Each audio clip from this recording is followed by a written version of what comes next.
The white hospital ship moved slowly through the dark space between stars.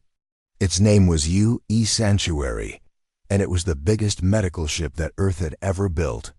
The ship was huge, almost 2 miles long, with bright red crosses painted on its sides so everyone would know it was a hospital ship.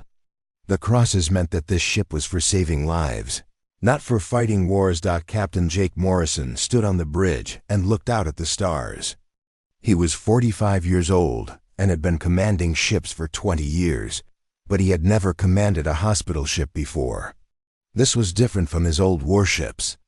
Instead of weapons and armor, the Sanctuary carried doctors, nurses, and medical equipment. Instead of soldiers, it carried people whose job was to heal and save lives. Jake pressed a button on his chair and spoke to the whole ship. "This is the captain speaking. We are now 3 days away from Kepler 442b, all medical. Teams should be ready for the biggest rescue mission we have ever done." Down in the main medical bay, Dr. Lisa Carter was checking her equipment for the 10th time that day. She was the chief medical officer, which meant she was in charge of all the doctors and nurses on the ship. Lisa was only 38 years old, but she was one of the best doctors on Earth. She had volunteered to come on this mission because she wanted to help people, even if it meant traveling far from home. The medical bay was enormous. It had 500 beds and could hold up to 2,000 patients if needed. There were operating rooms with the newest surgical robots, laboratories that could test for any disease, and machines that could grow new organs for patients who needed them. The walls were clean and white, and everything smelled like the antiseptic they used to kill germs. "Dr. Carter, we just got another message from the planet," said Nurse Helen Brooks. She was holding a tablet with the latest report. From Kepler 442b, Helen had been working as a nurse for 15 years, and she had seen many terrible diseases. But the reports from this planet made her worried. Lisa took the tablet and read the message. Her face became serious. "How many people are sick now?" 14,000, Helen said quietly. "And more people are getting sick every day. Their hospitals are full, and they don't have enough medicine or doctors." Lisa walked over to the big window that looked out into space. She could see a small dot of light in the distance. That was Kepler 442b, the planet they were going to help. It was a human colony that had been built only 10 years ago. 25,000 people lived there, farming and mining and trying to build a new life far from Earth. 3 months ago, a strange disease had started spreading through the colony. The doctors on the planet had never seen anything like it. It made people very sick with high fevers, and many people had died. The colony's small hospital could not handle so many sick people. They had sent a message to Earth asking for help, and Earth had sent the Sanctuary. The ship had been traveling for 6 months to reach this distant planet. During the trip, the crew had practiced and prepared for every kind of medical emergency they might face. They had studied the disease and brought every kind of medicine and equipment they might need. Captain Jake walked through the ship's corridors, checking on his crew. The Sanctuary had 800 people working on it. Most of them were doctors, nurses, and medical technicians. But there were also engineers to keep the ship running, cooks to feed everyone, and pilots to fly the small shuttle ships that would carry patients up from the planet. He stopped at the children's medical ward. Dr. Amy Foster was there with her team, getting ready to treat sick children. Amy was young, only 28 years old, but she was a specialist in children's diseases. She had brought toys and games to help the children feel better while they were being treated. "How are the preparations going, Dr. Foster?" Jake asked. "We're ready, Captain," Amy said with a smile. "We have everything we need to help the children on the planet. I just hope we can get there in time." Jake nodded and continued his walk through the ship. In the engineering section, Chief Engineer Roy Phillips was checking the ship's systems. Roy was an older man with gray hair and hands that were always covered in grease from working on machines. He had been working on spaceships for 30 years. "How are the engines, Roy?" Jake asked. "Running." "Perfectly, Captain," Roy said. "We're going as fast as we can without shaking up all that delicate medical equipment. Should reach the planet right on schedule." The ship's navigation officer, Pete Walsh, was on the bridge calculating their exact arrival time. Pete was good with numbers and had never made a mistake in plotting a course through space. He had been working all day to make sure they would arrive at exactly the right place in time. "Captain, we'll reach the planet in exactly 72 hours and 15 minutes, Pete reported. "The colony's orbital station is expecting us." Jake sat down in his captain's chair and thought about the mission ahead.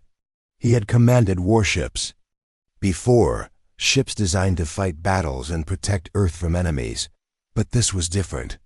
This ship was designed to save lives, not take them. Every person on the ship had volunteered to travel far from home just to help strangers they had never met. The crew worked around the clock as they got closer to the planet. Dr. Carter organized her medical teams and made sure everyone knew their jobs. They would work in shifts so that the hospital could operate day and night.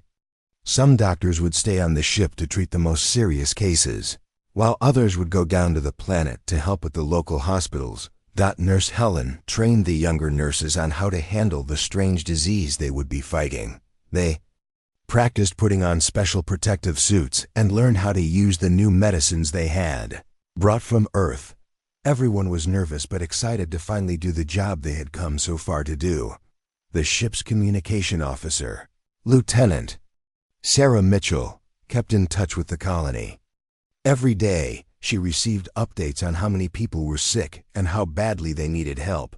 The numbers kept getting worse.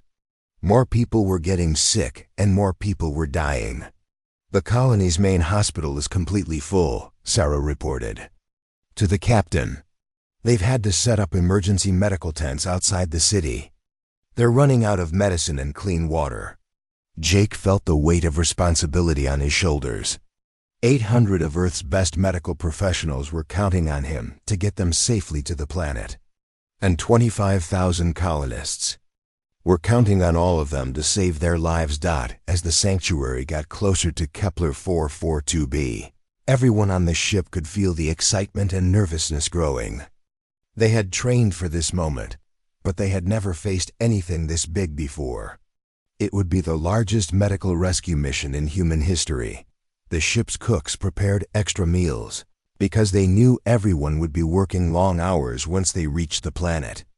The engineers checked and double-checked every system to make sure nothing would break down when they needed it most. The pilots prepared the shuttle ships that would carry medical teams and supplies down to the planet's surface. Dr. Carter stood in the main medical bay and looked at all the empty beds. In a few days, those beds would be full of sick people who needed their help. She had spent her whole life learning how to save lives, and now she would have the chance to save thousands of lives. Jake returned to the bridge and looked out at the growing dot of light that was their destination. Soon they would find out if all their preparation and hard work would be enough to save the dying colony. The sanctuary was humanity's gift to the galaxy, a ship that carried hope and healing to anyone who needed it. None of them knew that alien eyes were watching their approach. None of them knew that some beings in the galaxy saw their mission of mercy as a threat. The crew of the sanctuary believed that healing the sick was something that everyone in the universe would respect and protect. They were about to learn how wrong they were. The UE sanctuary had been floating around Kepler 442b for only 6 hours when everything went wrong. Dr. Lisa Carter was in the middle of treating a sick child from the planet when the whole ship shook hard. The little girl she was helping started crying as the medical equipment rattled and beeped loudly. "What was that?" Lisa asked, grabbing the side of the medical bed to keep from falling.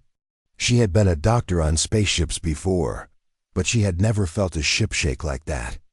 It felt like something had hit them very hard. Up on the bridge, Captain Jake Morrison was staring at his computer screen in shock. 3 alien ships had appeared out of nowhere. They were long and dark, shaped like giant insects with wings spread wide. Jake had never seen ships like these before, but he knew they were not friendly. Their weapons were glowing and getting ready to fire again. "Captain, those are Zephyrian ships," said Lieutenant Emmy Foster, who was working at the weapons control station.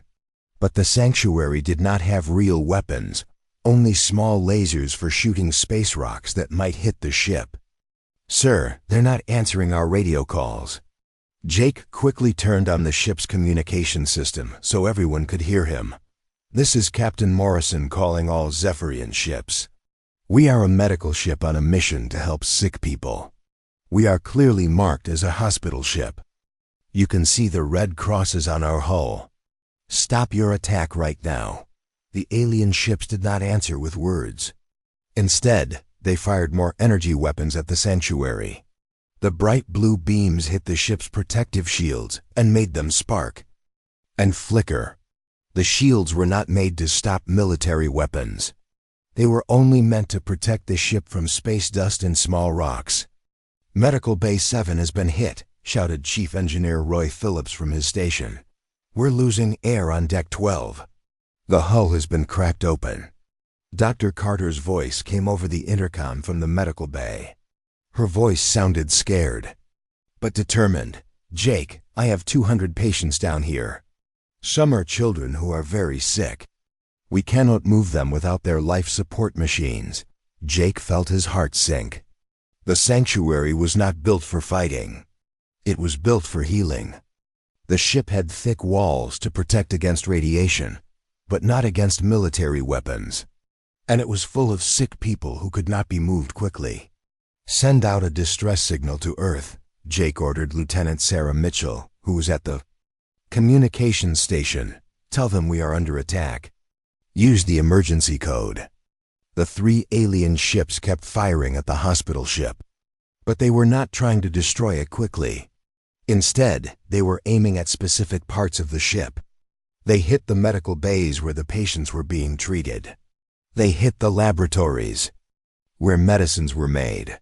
They seemed to know exactly where to shoot to hurt the most people. In Medical Bay 3, Nurse Helen Brooks was trying to evacuate patients when another blast tore through the wall. The artificial gravity stopped working, and patients started floating in the air. Medical equipment that was not tied down flew around the room like dangerous missiles. "Help me get these people to the escape pods," Helen called to the other nurses. But moving critically ill patients without gravity was almost impossible. The life support machines were too heavy to carry, and some patients would die if they were disconnected from their equipment. Dr. Amy Foster was in the children's ward when the aliens hit that section of the ship. The blast knocked out the power and all the lights went out. Children were crying and screaming in the darkness. Amy used her flashlight to check on each child, trying to keep them calm while the ship shook around them. "It's okay, sweetie," she told a little boy who was crying for his mother. "We're going to get you somewhere safe." But Amy did not know if that was true. The escape pods were designed for healthy adults, not for sick children who needed special medical care. Captain Jake made the hardest decision of his life. He turned on the ship's communication system again. "All hands, prepare to abandon ship. This is not a drill. All medical staff, start moving patients to the escape pods immediately."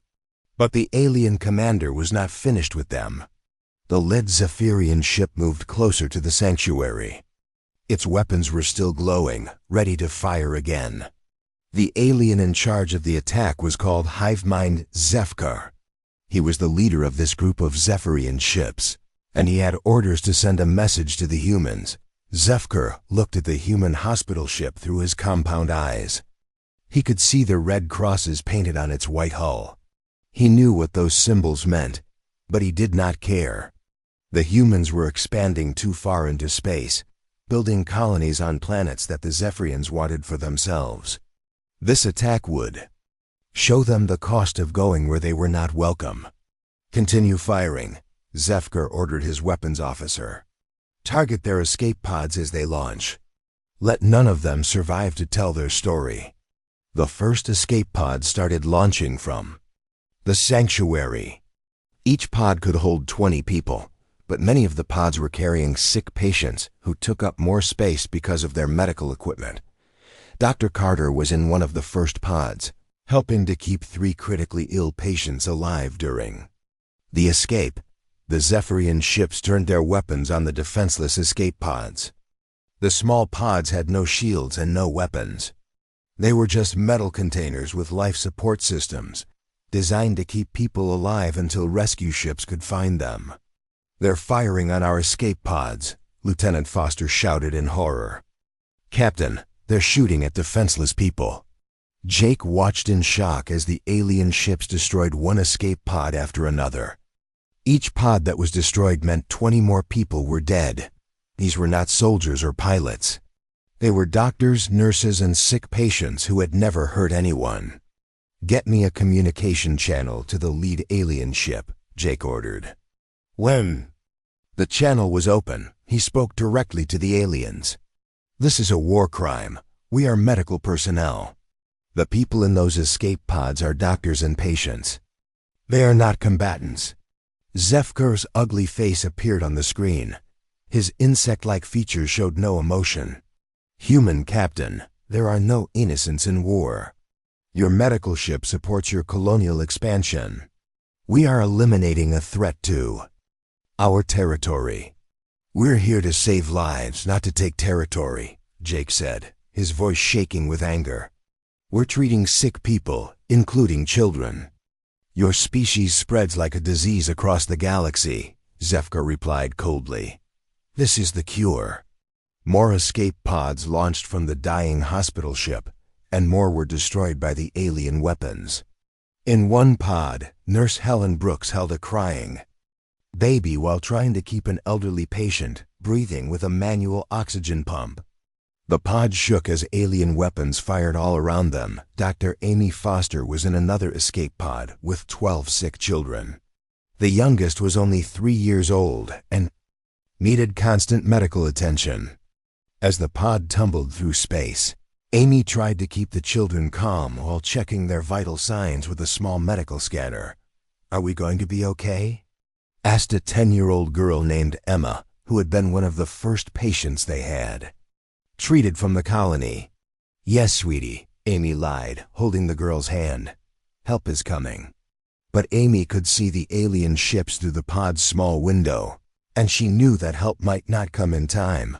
Back on the sanctuary, Captain Jake and the remaining crew were preparing to launch the final escape pods. The ship was dying around them. Fires were burning in several sections, and the artificial gravity was failing. Emergency lights flashed red in the corridors, and alarms were blaring constantly.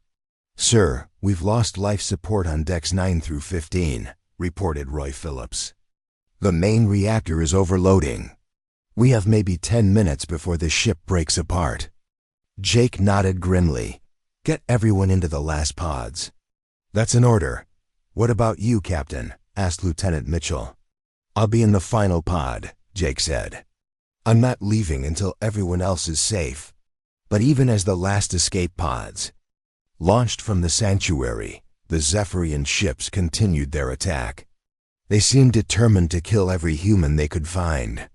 The aliens had turned a rescue mission into a mass murder. Dr. Carter's pod was one of the lucky ones that had not been destroyed yet. She floated in the cramped space with her patients, watching through the window as the beautiful white hospital ship was torn apart by alien weapons. All her work, all her medical equipment, all her hopes of saving the sick colonists were being destroyed. The U.S. sanctuary had taken 20 years to build and had cost billions of dollars. It represented humanity's best intentions, their desire to help others and save lives wherever they were needed. And now it was being murdered by aliens who saw mercy as weakness. As the hospital ship finally broke apart in a series of explosions, the surviving escape pods scattered through space around the planet. Some pods had been destroyed, taking doctors, nurses and patients with them. Others drifted helplessly, their occupants hoping that someone would find them before their air ran out. The attack had lasted only 2 hours, but it had changed everything. The Zephyrians had sent their message, but they had no idea what kind of response they had just triggered. They had attacked the wrong ship at the wrong time. For the wrong reasons, they had just made the biggest mistake in their species' history. The emergency message from the UE Sanctuary reached Earth exactly 14 hours and 23 minutes after the attack began. Admiral Susan Hayes was sitting in her office at Earth Command, drinking her morning coffee and reading reports about routine patrol missions. It was supposed to be a quiet day. Then, every alarm in the building started screaming at once. "Admiral Hayes, we have a code black emergency signal from the Kepler sector," shouted Commander Dan Price as he ran into her office. His face was white with shock. A code black signal meant that human lives were in immediate danger and military help was needed right away. Susan dropped her coffee cup and followed Dan to the main command center. The large room was filled with screens and computers where officers monitored all of Earth's military operations. But now every screen was showing the same thing, an emergency distress signal that was being broadcast on repeat. Captain Jake Morrison's face appeared on the main screen. His uniform was torn and covered with blood. Behind him, Susan could see smoke and sparks from damaged equipment. The message had been recorded just before the sanctuary was destroyed. "This is Captain Jake Morrison of the U Sanctuary," Jake sighed, his voice shaking with pain and anger. "We are under attack by alien ships. They have fired on our medical facilities and are shooting our escape pods. The ship is lost. We have hundreds of dead and wounded, including patients we were trying to save and medical staff who never hurt anyone." The recording showed quick glimpses of the attack through the ship's cameras. The alien ships firing on the white hospital ship with its red crosses. Escape pods being destroyed as they tried to flee. Doctors and nurses dying while trying to save lives. They attacked a clearly marked hospital ship without any warning or reason, Jake continued in the recording. "This is murder of the worst kind. They killed healers and patients. This cannot be allowed to stand." The message ended and the command center fell silent. Susan stared at the screen, unable to believe what she had just seen. In all her 30 years as a military officer, she had never seen anything so evil. The aliens had not just attacked a human ship, they had attacked the very idea of mercy and healing. "Get me President Carol Jensen on the emergency line," Susan ordered. "And call every fleet commander. I want them all here in 1 hour." Within 30 minutes, President Jensen was addressing an emergency meeting of the United Earth Council. The video from the sanctuary played on screens all around the world. People watched in horror as the hospital ship was destroyed and escape pods were shot down like helpless birds. "My fellow citizens," President Jensen said, her voice steady but filled with cold anger. "Today, an act of unspeakable evil was committed against our people. The UES Sanctuary was a ship of healing, carrying doctors and nurses on a mission of mercy. It was clearly marked as a medical vessel under all the laws of space warfare." The president paused and looked directly into the camera. "The aliens who did this did not attack soldiers or weapons. They attacked healers. They murdered doctors who were trying to save lives.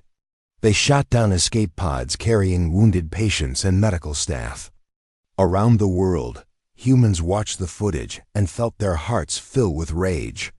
The attack was not just against one ship or one crew. It was an attack against everything that humans believed was right and good. It was an attack against the idea that some people should be protected because they spent their lives helping others.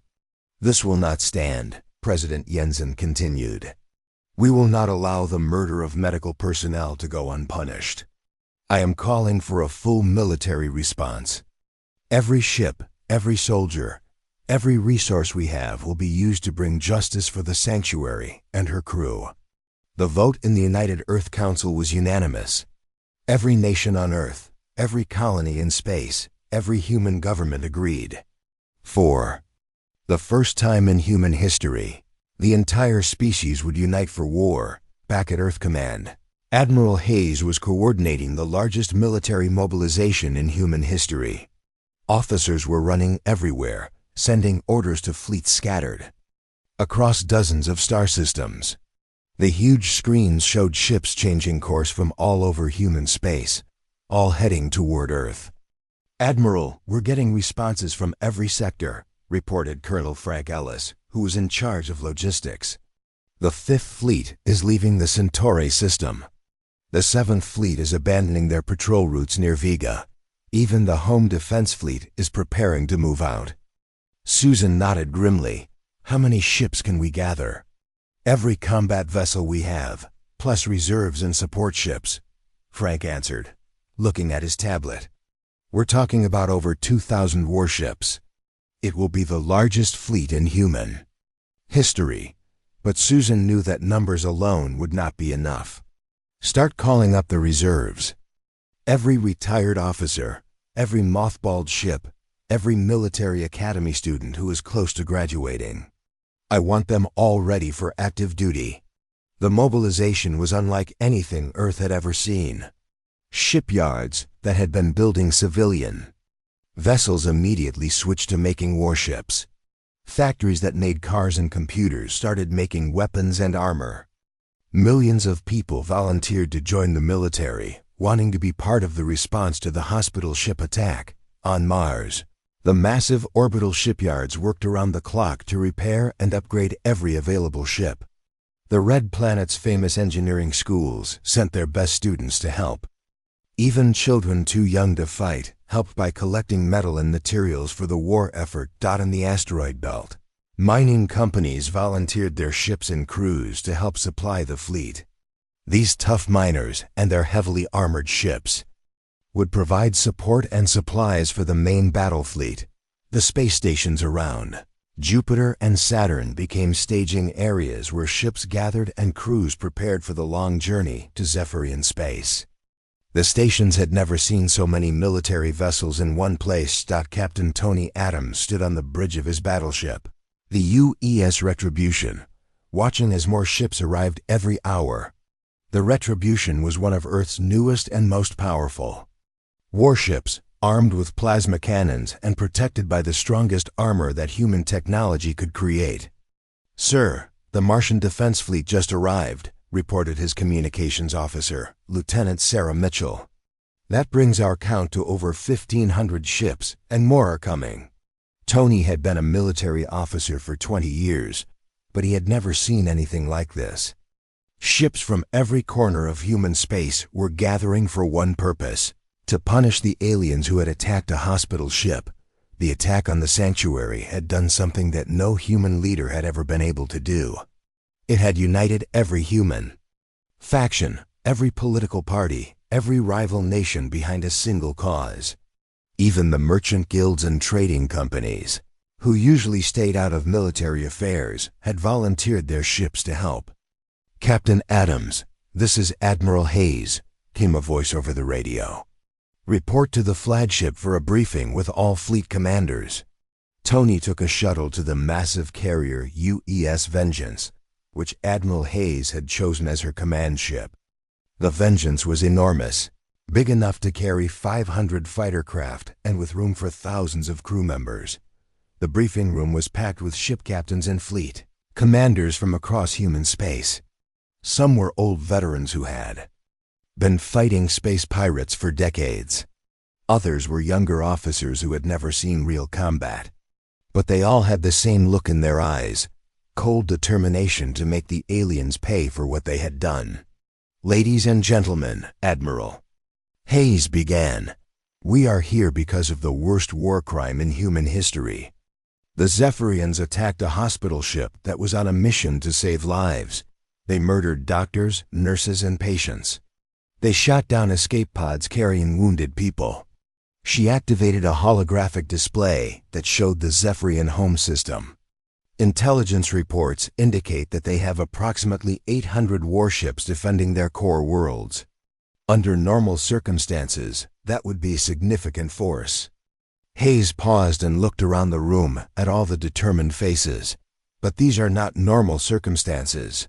By the time we finish gathering our forces, we will have over 2,000 combat vessels. We will outnumber them more than 2 to 1. One of the younger captains raised her hand. "Admiral, what if they surrender before we attack?" Hayes' expression grew even colder. "Captain Murphy, they attacked a hospital ship and murdered medical personnel. There are some crimes that cannot be forgiven with simple surrender. They will face justice for what they have done." The room erupted in agreement. Every officer present had seen the footage from the sanctuary. They had all watched helpless doctors and nurses being killed by alien weapons. They knew that this was not just about military strategy or territory. This was about right and wrong. "We leave in 48 hours, Hayes announced. "Make sure your ships are ready and your crews are prepared. We are going to show the galaxy what happens when you attack humanity's healers." As the meeting ended, the officers returned to their ships to prepare for the largest military operation in human history. Word of the gathering fleet spread throughout human space and beyond. Other alien species watched nervously as humanity prepared for war. The Zephyrians had thought they were sending a simple message about territorial boundaries. Instead, they had awakened something in humanity that they did not understand. The sight of humanity's war fleet gathering in the Sol system was like nothing anyone had ever seen before. Ships arrived every hour from all corners of human space, their hulls shining in the light of Earth's sun. The fleet grew larger and larger until it looked like a metal city floating among the stars. Captain Tony Adams stood on the bridge of the UES Retribution and watched through his windows as another group of ships dropped out of hyperspace. These were heavy cruisers from the outer colonies, their dark gray hulls scarred from years of fighting space pirates. Behind them came destroyers and frigates, smaller but fast and deadly. "Sir, that's the Colonial Defense Squadron from New Australia," reported Lieutenant Sarah Mitchell from her communication station. "They've brought 12 ships and are requesting orders." Tony nodded and marked their arrival on his tactical display. The screen showed hundreds of ship icons scattered throughout the solar system. Each icon represented a warship that had come to seek justice for the hospital ship Sanctuary. Some were massive battleships like his own Retribution. Others were smaller patrol boats that had never been meant for major warfare. But every captain and every crew member was here for the same reason. Admiral Susan Hayes sat in her command chair aboard the flagship UE's Vengeance, studying reports from across the fleet. The Vengeance was the largest ship in the human navy, a massive carrier that could launch 500 fighter craft and support thousands of crew members. Its hull was painted white with blue stripes, the colors of the United Earth Government. "Admiral, we now have 2,137 combat vessels assembled," reported Commander Beth Stone, who was keeping track of all the arriving ships. "That includes everything from dreadnought battleships down to fast attack corvettes." Susan looked at the main display screen, which showed the entire fleet spread out across the solar system. Ships were organized into battle groups with the largest battleships in the center and smaller, faster ships arranged around them like protective escorts. "What's our status on supplies and ammunition?" Susan asked. "All ships report full loads, ma'am," Beth answered. "The supply ships have been working around the clock to make sure every vessel has everything it needs for extended combat." The fleet was not just large, it was also more advanced than any military force humanity had ever assembled. The newest ships carried plasma cannons that could punch through the strongest armor. They had shield generators that could protect them from energy weapons and railguns that fired metal projectiles at incredible speeds. Captain Lisa Murphy commanded the destroyer U Swift Justice, one of the fastest ships in the fleet. Her vessel was smaller than the big battleships, but it was armed with torpedo launchers and could move quickly to attack enemy weak points. Lisa had volunteered for this mission after watching the video from the sanctuary attack. "Captain, we're receiving movement orders from the flagship," reported her navigation officer, Ensign Tom Wright. Tom was young, fresh out of the Naval Academy, but he had requested assignment to a combat ship after seeing what the aliens had done to the medical personnel. "What are our orders?" Lisa asked. "We're assigned to Battle Group 7, along with the other fast attack ships," Tom replied. "Our job will be to cut off any enemy ships that try to escape from the main battle." Across the fleet, similar conversations were taking place as ship captains received their assignments and prepared for the journey to Zephyrian space. This was not just a military operation, it was a crusade for justice.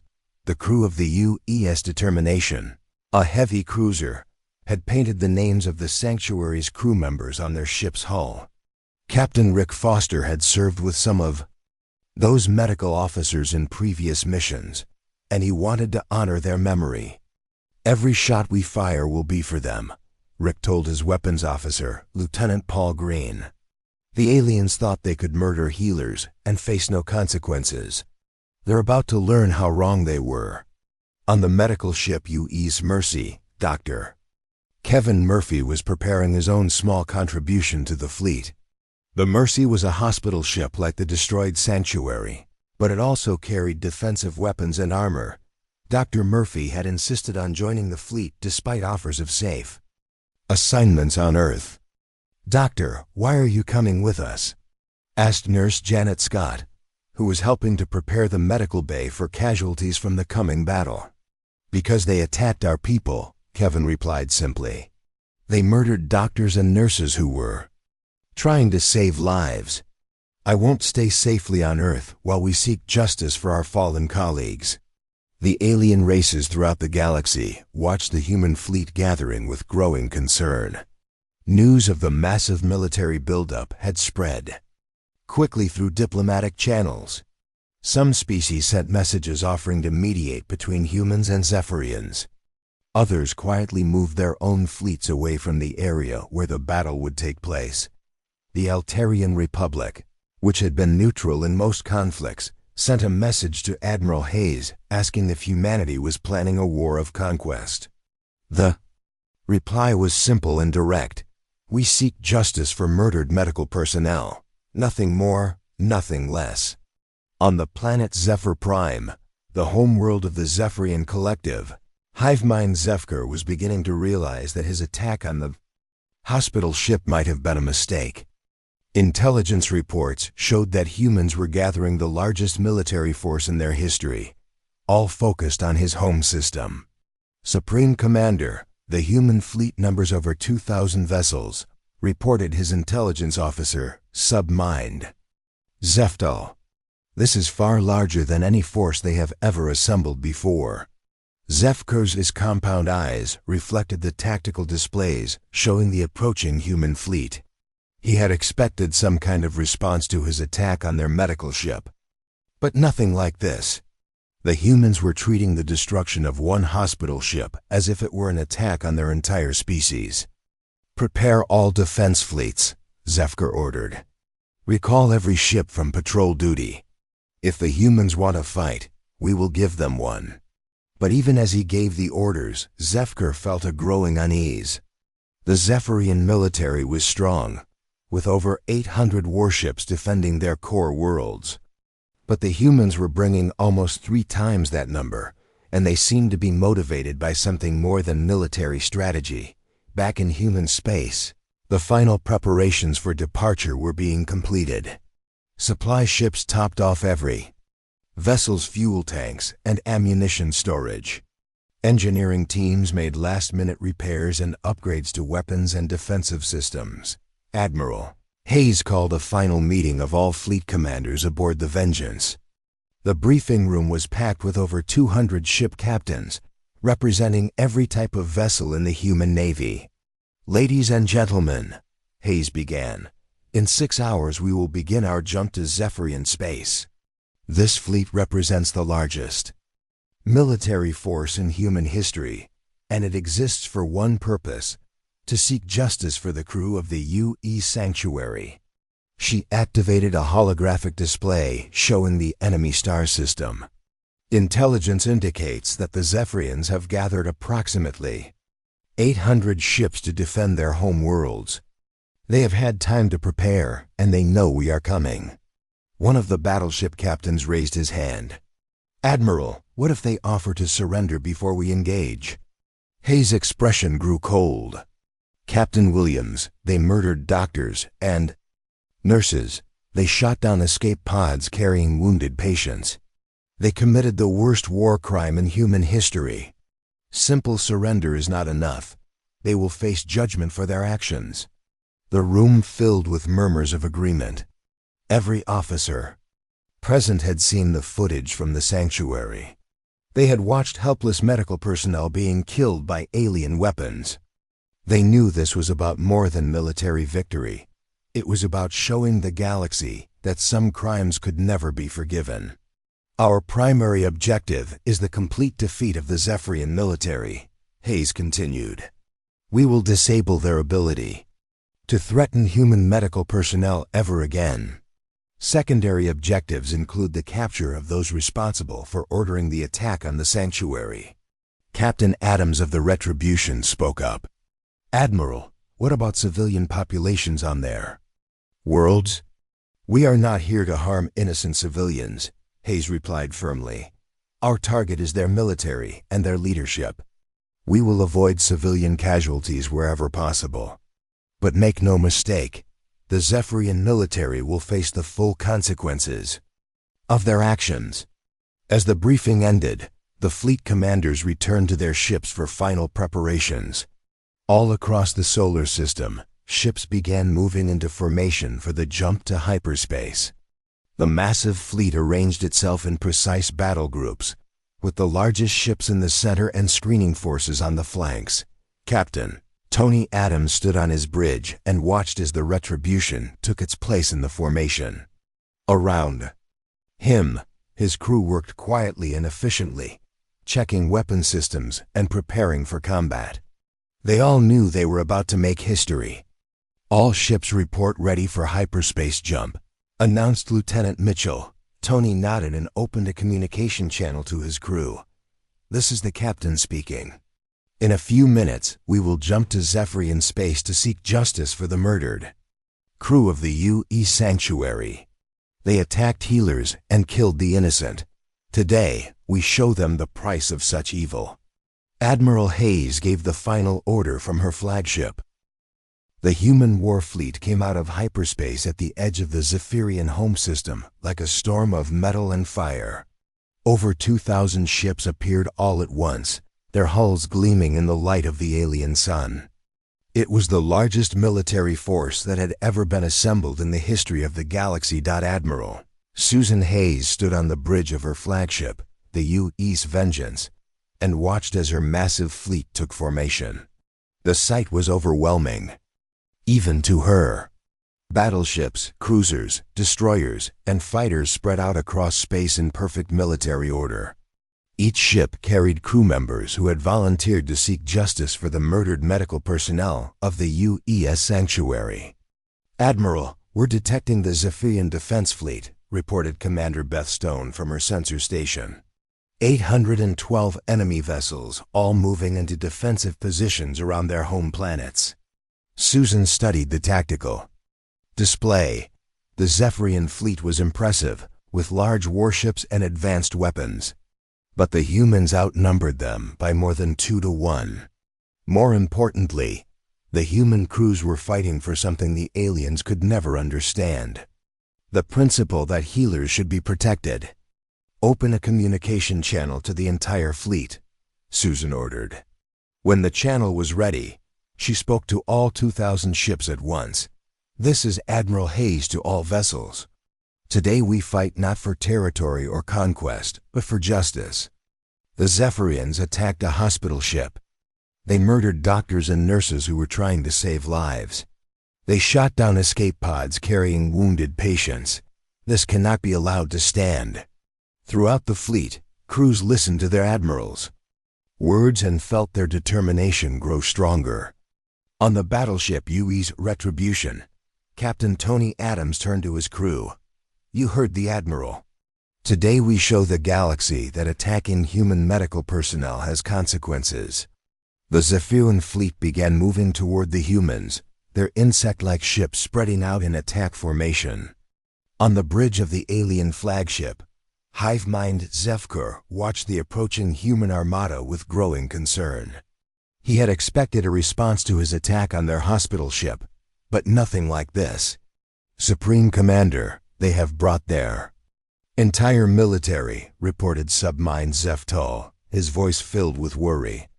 "Our intelligence severely underestimated their reaction to the destruction of one medical vessel." Zefkur's compound eyes reflected the tactical displays. It was just a hospital ship. Why do they care so much about non-combatants? He did not understand that he had attacked the very heart of human values. Humans believed that people who dedicated their lives to healing others should be protected above all else. By murdering doctors and nurses, Zefkar had committed the one crime that humanity could never forgive. The battle began when the first human ships entered weapons range. Captain Lisa Murphy, commanding the destroyer UES Swift Justice, led a group of fast attack ships in a flanking maneuver around the alien formation. "All weapons, target the enemy cruiser on the left flank," Lisa ordered. "Fire when ready." The Swift Justice's torpedo launchers sent a spread of missiles toward the Zephyrian ship. The weapons struck the alien vessel's shields and exploded in brilliant flashes of light. Around her, other human ships opened fire with plasma cannons and railguns. The Zephyrians fought back with their own advanced weapons, sending beams of energy toward the human fleet. But they were outnumbered and outgunned. For every shot they fired, the humans sent back 3. Captain Tony Adams watched from the bridge of the Retribution as his ship's massive plasma cannons fired at a Zephyrian battleship. The bright blue beams struck the enemy vessel and tore through its armor like paper. "Direct hit on target," reported his weapons officer, Lieutenant Sarah Mitchell. "Enemy shields are down, and we're seeing secondary explosions." "Good shooting," Tony replied. "Target the next ship in line." The battle was fierce but one-sided.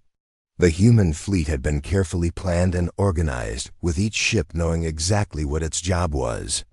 The Zephyrians were brave fighters, but they had never faced an enemy with such overwhelming numerical superiority and such determination. Dr. Kevin Murphy watched the battle from the medical ship UE's Mercy, which stayed back from the main fighting. His job was to treat wounded human crew members, but he also thought about his colleagues who had died on the Sanctuary. "Doctor, we're receiving wounded from the destroyer Courageous," reported Nurse Janet Scott. "Plasma burn casualties from an enemy hit." Kevin nodded and prepared his medical bay. Even in seeking justice for murdered healers, humans still did everything possible to save the lives of their own people. It was the difference between them and the aliens who had attacked a hospital ship. The Zephyrian defense began to crumble as more and more of their ships were destroyed or disabled. Hive mind Zefkur realized that his fleet could not win this battle. The humans had brought too many ships and were fighting with a fury he had never seen before. "Supreme Commander, we have lost over half our vessels," reported Zeftal. "The humans are systematically destroying our entire fleet." Zefkur made a decision that went against everything his warrior culture believed in. "Send a surrender signal to the human commander." The communication came through to Admiral Hayes as she watched her fleet complete the destruction of the Zephyrian military. "Admiral, we're receiving a surrender request from the enemy flagship," reported Commander Stone. Susan looked at the tactical display. The human fleet had destroyed or disabled over 600 Zephyrian ships. The alien home defense force was finished as a fighting unit. But surrender was not enough for what they had done. "Put me through to their commander," Susan ordered. Hive mind Zefkur appeared on the main screen. his insect features showing what might have been fear. "Human commander, we surrender. We acknowledge our defeat and ask for mercy." Susan leaned forward in her command chair. "You attacked a hospital ship, Zefkar. You murdered doctors and nurses. You shot down escape pods carrying wounded patients. Surrender is not enough. What do you want from us?" Zefkar asked, his voice shaking. "Justice," Susan replied coldly. "Complete withdrawal from all human space. Payment to the families of everyone who died on the sanctuary. And you will surrender yourself to face trial for war crimes." Zefkar's mandibles clicked in distress. "I ordered the attack personally. I will surrender myself if you spare my remaining ships and crews." Susan considered the offer. The Zephyrian military was already destroyed as an effective force. Their homeworlds were defenseless. But the principle of justice demanded more than just military victory. "You will come aboard my ship and surrender yourself to human law," she said finally. "Your remaining vessels will be disarmed and your colonies will be placed under human supervision until reparations are paid." The surrender ceremony took place aboard the UEA's Vengeance with representatives from the entire human fleet present. Hive Mind Zefkar was brought aboard in restraints, his compound eyes showing defeat and confusion. Captain Jake Morrison, who had survived the attack on the sanctuary, was present at the ceremony. He looked at the alien commander who had ordered the destruction of his medical ship and the murder of his crew. "Why?" Jake asked simply. "Why did you attack a hospital ship?" Zefkar looked at the human captain with his alien eyes. "We saw your expansion as a threat. We wanted to send a message." "You sent a message, all right," Jake replied. "You showed the galaxy what happens when someone attacks human healers." The war crimes trial that followed became a landmark in galactic law.